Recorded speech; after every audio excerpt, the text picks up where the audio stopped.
Assalamualaikum warahmatullahi wabarakatuh. Perkenalkan, nama saya Pina Ayu Puspita. Saya dari Prodi PGMI semester 6. Di sini saya akan menjelaskan apa sih pengertian dari merek dan brand itu. Selamat menyaksikan. Citra ekonomi sekarang ini, brand telah menjadi aset terpenting yang memukau konsumen dan menentukan sukses atau gagalnya perusahaan. Tak heran, brand-brand kuat menjadi rebutan pebisnis dan diperjualbelikan sebagai jalan pintas meraih sukses. Brand bukan sekedar logo atau nama perusahaan Anda, melainkan image atau persepsi seseorang tentang produk atau perusahaan Anda. Brand adalah kombinasi lengkap dari asosiasi yang orang bayangkan ketika mendengar sebuah nama perusahaan atau produk. Nah, selanjutnya, keahlian yang sangat unik dari pemasaran profesional serta berpengalaman adalah kemampuan untuk menciptakan, memelihara, melindungi, dan meningkatkan dipasarkan maupun yang telah dipasarkan. Para pemasar mengatakan bahwa pemberian merek adalah seni dan bagian paling penting dalam pemasaran. Maka merek adalah produk atau jasa yang dimensinya mendiferensiasikan merek tersebut dengan beberapa cara dari produk atau jasa lainnya yang dirancang untuk memuaskan kebutuhan yang sama. Perbedaan ini bisa fungsional, rasional, atau nyata, berhubungan dengan kinerja produk dari merek. Perbedaan ini bisa juga lebih bersifat simbolis, emosional, atau tidak nyata berhubungan dengan apa yang dipresentasikan merek. Merek dapat memiliki 6 level pengertian. Yang pertama, atribut. Yang kedua, manfaat. Yang ketiga, nilai. Yang keempat, budaya. Yang kelima, kepribadian. Dan yang keenam, pemakai. Pada intinya, merek adalah penggunaan nama, logo, trademark, serta slogan untuk membedakan perusahaan-perusahaan dan individu-individu satu sama lain dalam hal apa yang mereka tawarkan.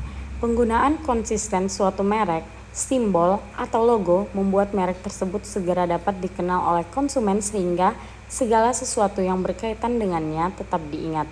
Dengan demikian, suatu merek dapat mengandung 3 hal, yaitu menjelaskan apa yang dijual perusahaan, menjelaskan apa yang dijalankan oleh perusahaan, dan yang terakhir menjelaskan profil perusahaan itu sendiri. Suatu merek memberikan serangkaian janji yang di dalamnya menyangkut kepercayaan, konsisten, dan harapan. Dengan demikian, merek sangat penting baik bagi konsumen maupun produsen. Bagi konsumen, merek bermanfaat untuk mempermudah proses keputusan pembelian dan merupakan jaminan akan kualitas. Sebaliknya, bagi produsen, merek dapat membantu upaya-upaya untuk membangun loyalitas dan hubungan berkelanjutan dengan konsumen. Merek yang baik juga menyampaikan jaminan tambahan berupa jaminan kualitas. Merek digunakan untuk beberapa tujuan. Yang pertama, sebagai identitas yang bermanfaat dalam diferensiasi atau membedakan produk suatu perusahaan dengan para pesaingnya. Ini akan memudahkan konsumen untuk mengenalinya saat berbelanja dan saat melakukan pembelian ulang.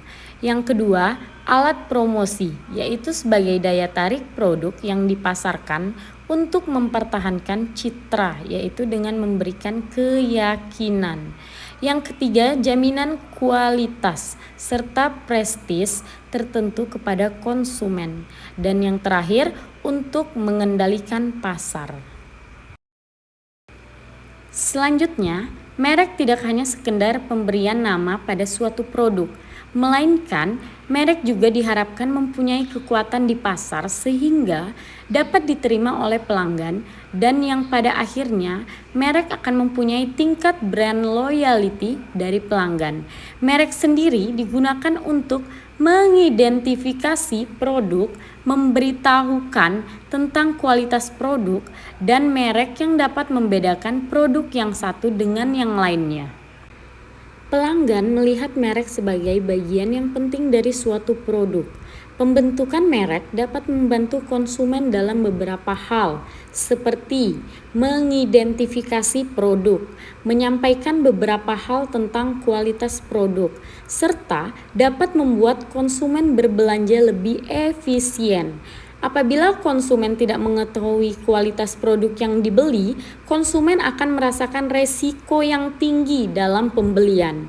Melalui kepercayaan kepada nama merek yang memiliki reputasi bisa menjadi cara efektif untuk mengurangi resiko tidak efisien. Selanjutnya, faktor pembentukan kepuasan konsumen. Yang pertama adalah kualitas produk. Konsumen atau pelanggan akan merasa puas bila hasil evaluasi menunjukkan bahwa produk yang mereka gunakan berkualitas. Yang kedua adalah kualitas pelayanan. Pelanggan akan merasa puas apabila mereka mendapatkan pelayanan yang baik atau sesuai dengan yang diharapkan.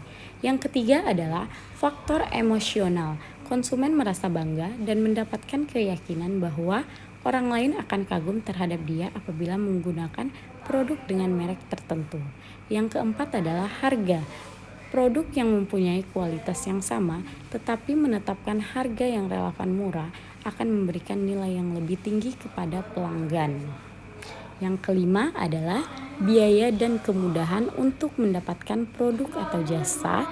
Pelanggan yang tidak perlu mengeluarkan suatu biaya tambahan atau tidak perlu membuang waktu untuk mendapatkan suatu produk atau jasa akan cenderung puas terhadap produk atau jasa tersebut.